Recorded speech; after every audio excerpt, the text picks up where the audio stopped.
Good day! So Sir Mark ito. Let us talk about the five traditional branches of philosophy. Meron tayong ginagamit na term na five traditional kasi napakalawak ng branches ng philosophy. Pangalanan natin, no? Mathematics, science, psychology, ito ay applied philosophy.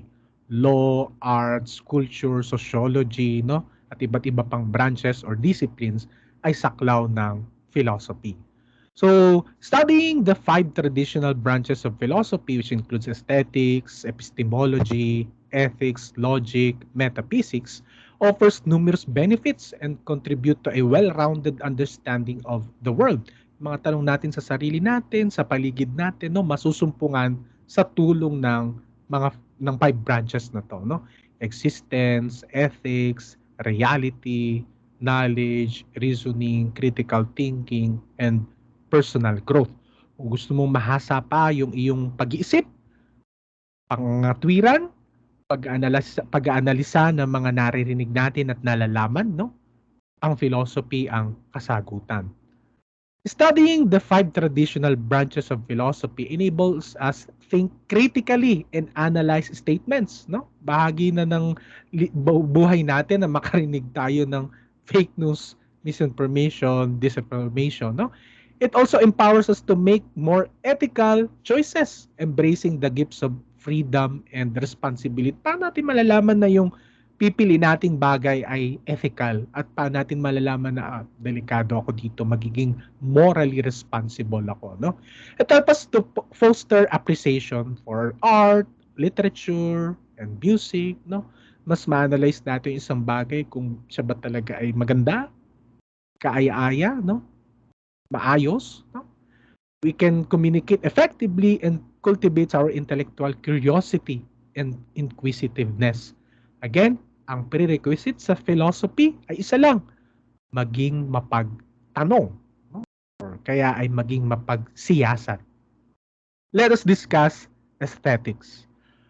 Ang aesthetics ay kalimitan nating naririnig sa stage play, drama, or production kasi ito ay props, effects, visuals. But in philosophy, it is more than that. It is associated with arts and culture, no? Aesthetics is the philosophical exploration of beauty, taste, and nature of our five sensory experiences.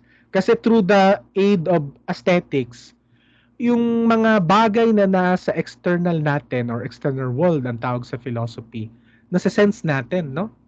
At nagkakaroon tayo ng meaning doon, emotional, attachment, value, may interpretation tayo sa bagay na yun. Halimbawa, tumingin tayo sa painting, kumain tayo ng masarap na pagkain, no? Nagkakaroon tayo ng meaning. At ang tumutulong nun sa atin upang ma-analisa natin yun, ma-verify natin ay aesthetics, no? So aesthetics finds its origin in the Greek word aesthetikos, which denotes sensible qualities. This branch of philosophy is centered around the exploration of concepts such as beauty, taste, no, sight, no, and the various sensory qualities that shape our encounters with the world, with the external world. These branches of philosophy asks questions that guide us toward a deeper understanding of our emotional and cognitive interactions with the world. Kasi pag binasasense tayong bagay, hindi maiwasan na may emotional and cognitive interactions tayo sa bagay na yon. Gaya ng culture, no? So paano natin masasense yung culture, specifically ang material culture? Ginagamit natin yung mga senses natin, no? The more na may meaning sa atin yung aesthetics nila, the more na iniingatan natin yung arts, yung culture. Aesthetics encompasses all of our senses, sight, sound, taste, touch, and smell, and how they contribute to our overall experience. Sinisiyasat na, bine-verify natin, kulay orange ba talaga siya or baka red siya. Yun pala, may color blindness. Yung verification na yon ay sa faculty ng aesthetics. Ito pa ibang example, a beautiful piece of music. Paano mo masasabing maganda yung naririnig mong kanta or music? Ano yung sukatan mo para masabi mo siyang kaaya-aya sa pandinig? A moving or emotional poem, no? Ano yung nag-evoke sa iyo para maging emotional ka sa naririnig or nababasa mong poem? The taste of a delicious meal, the texture of a well-crafted sculpture. These are all example of aesthetic experiences that engage our senses and evoke emotion. No? Aesthetics engages in the critical examination of whether the concept of beauty is rooted in factors such as usefulness, experiential impact, form, pleasure, or expressive qualities. Example, sa food, no? Is this food delicious because it is sweet? Ang sarap ng pagkain na to. Ang tamis. Yung pagiging matamis ba nung pagkain na yon ang measurement natin para masabi natin ang pagkain na yon ay masarap? She's beautiful because she's fair skin. Is fair skin the measure of beautiful or being beautiful? Ang ganda niya, ang puti niya. Yung pagiging maputi ba ang sukatan natin na siya ay maganda? Matalino siya kasi ang galing niya mag-English. Narinig ko siya, ang galing niya mag-English. Yung pagsasalita ba niya ng English na naririnig natin, ang sukatan na pagiging magaling ng isang tao.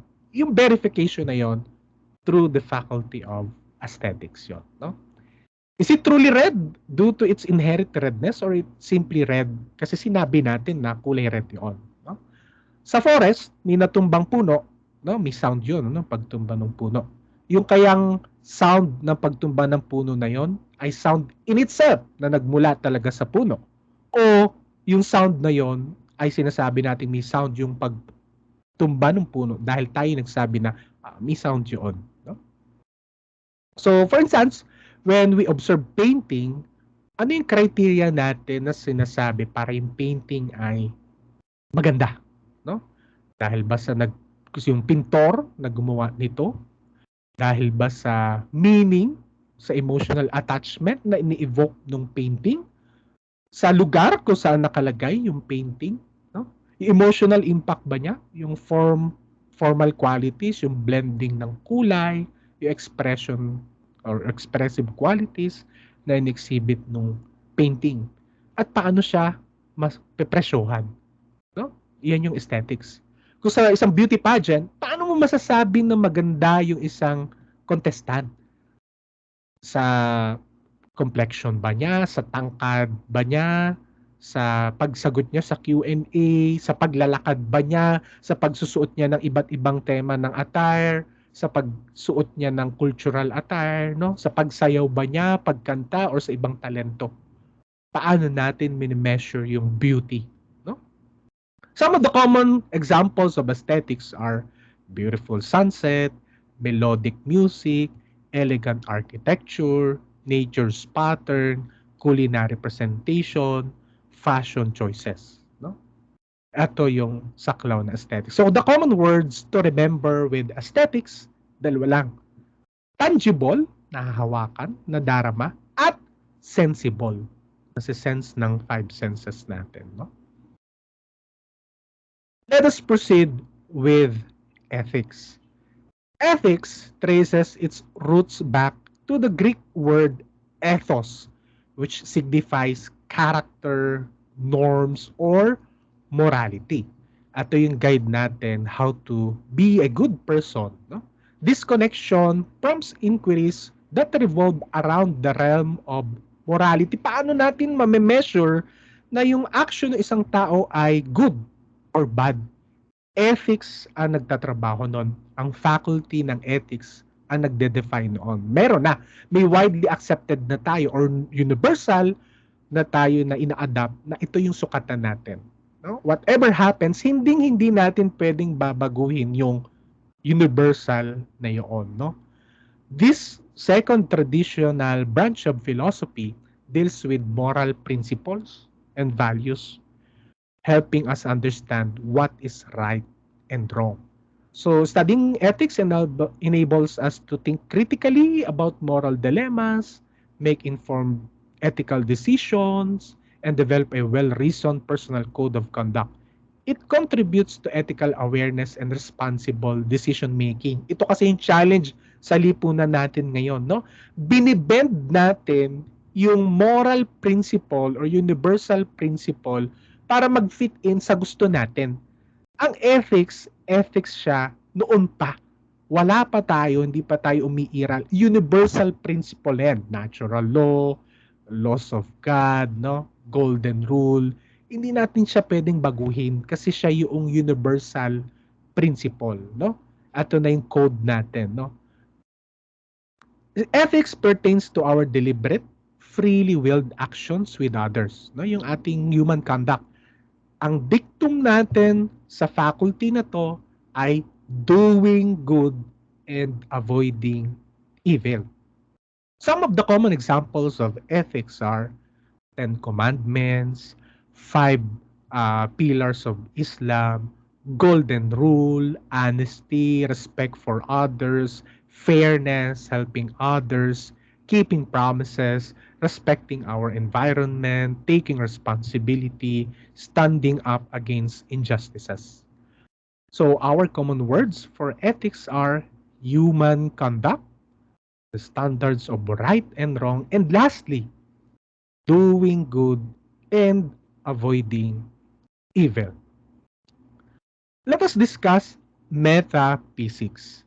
Metaphysics originates from the Greek word metaphysicon. Meta means beyond or after, and physicon means nature, meaning beyond physics or after physics, after physical, after intangible. No? Inquiries related to being and existence. Metaphysics concerns into fundamental questions about reality, existence, and the nature of the universe. Studying metaphysics encourages us to think deeply about the nature and of reality, the existence of God, the existence of evil, the mind and body problem, freedom and responsibility, death, other profound concepts, fostering a broader perspective of the world. It studies the nature, yung yung pag-iral, no? Attributes, substance, constituents, essence, principles, and causes of being and realities. For example, may ballpen, no? Nasa-sense natin yon sa aesthetics, sa faculty ng aesthetics. Pero may form na naiiwan sa isip natin or sa atin na ito ay ballpen. Na kapag may nakita tayo ibang bagay, ay nakikita natin na ito'y ballpen pa rin, no? Through the aid of aesthetics, epistemology, then metaphysics, merong substance na naiwan sa atin, no? It analyzes whether everything is material and if life, energy, and mind are its different manifestation. Ang saklaw ng metaphysics, anything that occupies time and space, even yung can be sensed or cannot be sensed, specifically cannot be sensed. So paano po yun yung aesthetics sensible? Saklaw din siya ng metaphysics. Mas malaki ang metaphysics kasi ang requirements ng metaphysics, being. At pag being, may immaterial being tayo at material being. Material being, ito yung mga sensible. Immaterial being, ito yung mga abstract. No? Metaphysicians reflect on the subject of appearances, how something looks, how it appears, and reality, that which actually is potentiality and actuality. No? What is the meaning of life? What is the purpose of life? Does God exist? What is the nature of reality? Why there is something rather than nothing? What makes a cat as a cat?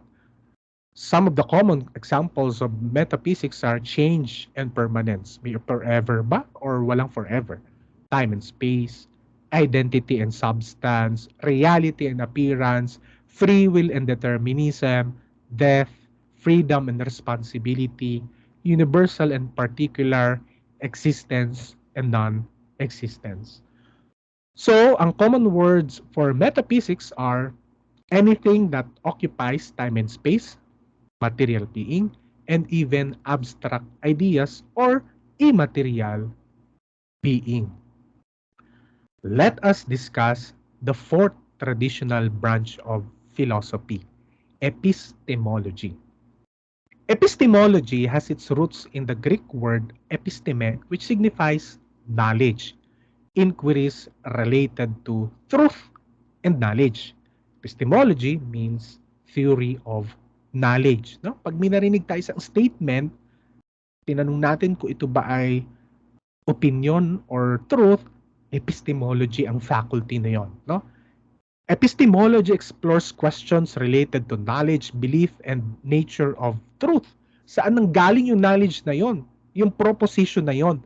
Verify natin, ma-verify natin yun kung authentic truth siya in itself through the aid of epistemology. By studying this faculty, we will learn to evaluate different sources of information, understand the limits of human knowledge, and develop critical thinking skills necessary for discerning reliable information from misinformation and disinformation. Ethics deals with various problems concerning knowledge, particularly in the origin of knowledge. Usually kasi may dalawang nahating school of thought sa epistemology. Inborn ba yung knowledge or hindi inborn ang knowledge? Kailangan natin ma-experience muna bago tayo magkaroon ng knowledge. Epistemology is like our guidebook to help us understand how we know things and what we can trust to be true. It's like our map for exploring the world of knowledge. Sa rationalism, it is about using our thinking and reasoning abilities to understand things. It's like you add 2 plus 2, we get 4. Kahit hindi natin kailangan ng sensible na dalawang object, no? Just rationalize our thoughts, no, and mapaprocess natin, no. Empiricism naman is a way of knowing things by using our senses, like seeing, touching, or hearing, no. It's like learning about an apple by looking at it, feeling its texture, and tasting it. Maunawaan natin yung appleness ng apple kung makikita natin, mahahawakan natin yung mansanas, at matitikman natin yung lasa ng mansanas. Pag nagawa natin yun, okay, ito yung appleness ng apple. Another concern is the distinction between belief and knowledge. The nature of truth, the problems of perception, the external world, and the meaning and the other minds. We understand the attributes of the table by observing it without needing to put the table inside our head. May form, no? Gaya nga ng sabi natin sa Metaphysics, nasisense natin yung pagka-table ng table kasi ginagamit natin yung senses through aesthetics. Pag nag-gather na natin yung mga sensible qualities na yon using our senses at pumasok siya sa isip natin, pinroseso natin, epistemology na yung gumagana doon. Pag may nakita tayong ibang anyo ng lamesa, nare-recognize natin yung pagkalamesa niya or tableness ng table na yon through the help of epistemology. Mayroong forma na hindi nababago, yun naman yung metaphysics, no? Pero yung kakayahan nating i-analyze, magsiyasat, i-verify, gamitin natin yung back knowledge natin or posteriori knowledge natin, epistemology yon, no? What is the source of knowledge? Is it gained through sense experience or is it innate? How do we distinguish between truth and opinion? Paano natin ma-distinguish na ito ay fake news, ito ay fallacy, no? How do we know what we claim to know? How can we differentiate truth from falsehood? Some of the common examples of epistemology are knowledge is inborn, knowledge is gained from experience, truth or opinion, skepticism, memory, reasoning, justified through belief, theory of knowledge, relativism, kinds of truth. So the common words for ethics are knowledge and truth. Let us discuss logic. The term logic has its roots in the Greek word logike, which means treatise of the human thought. It refers to a system of principles that guides human thinking, pangangatwiran, pag-iisip, at pagrarason. It is used to study the ways we reason, process of reasoning. So logic is the science and art of correct thinking, correct reasoning. It is the study of valid reasoning and argumentation. Learning logic helps us analyze and construct arguments, recognize fallacies and faulty reasoning, enhance our ability to communicate effectively and persuasively. So, ang faculty na ito, ang fundamental tool natin for our critical thinking and rational discourse. Kasi it analyzes the methods of how we think logically, reasoning, no? It increases our ability to reason correctly and distinguish irrational reasoning, emotional, no? So the common words for logic are premise, reasoning. This is an example of logic, particularly the formal syllogism developed by Aristotle. All men are mortal. Universal premise yan. Socrates is a man. That is particular premise. Therefore, Socrates is mortal. So may conclusion. Some of the common examples of logic are reason, premise, yun yung Socrates is man, premise yan. Fallacy, appeal to pity, appeal to force, incredulity, post hoc, begging the question. No? Syllogism, yung kanina. No? Contradictions, arguments, counter-arguments, affirmative or negative.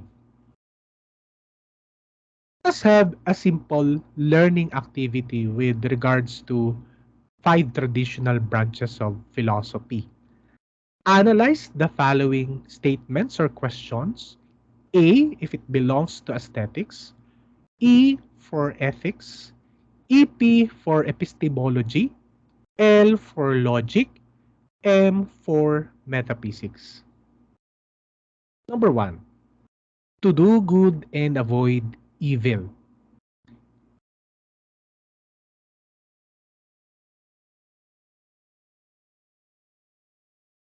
Time's up. So the answer is ethics. That is the dictum of ethics. Number 2. Why do you feel what you feel?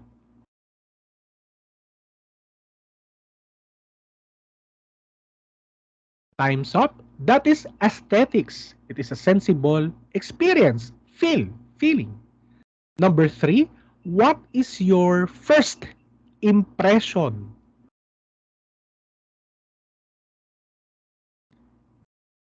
Time's up. That is epistemology, what appears to our mind.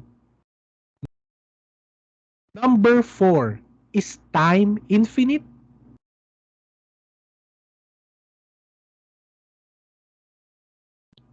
The answer is M, for time is abstract. Number 5. What is your premise?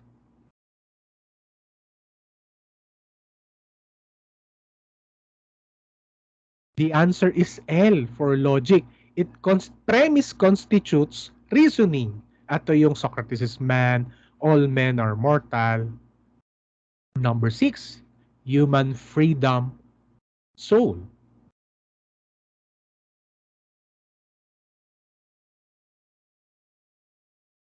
Time's up. That is metaphysics, immaterial. Number 7. How do we know something is true or false? That is EP, for epistemology, true or false statement. Number 8. What makes that thing a thing?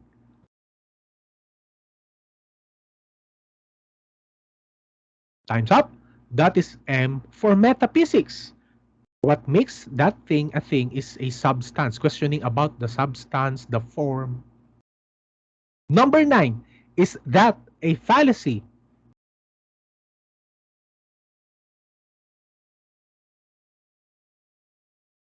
Time's up. That is L, for logic. Fallacy is a misleading statement. Number 10. How will I ever know I am wrong?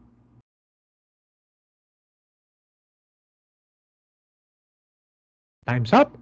That is E, for ethics. Wrong. Human conduct, related to human conduct or action.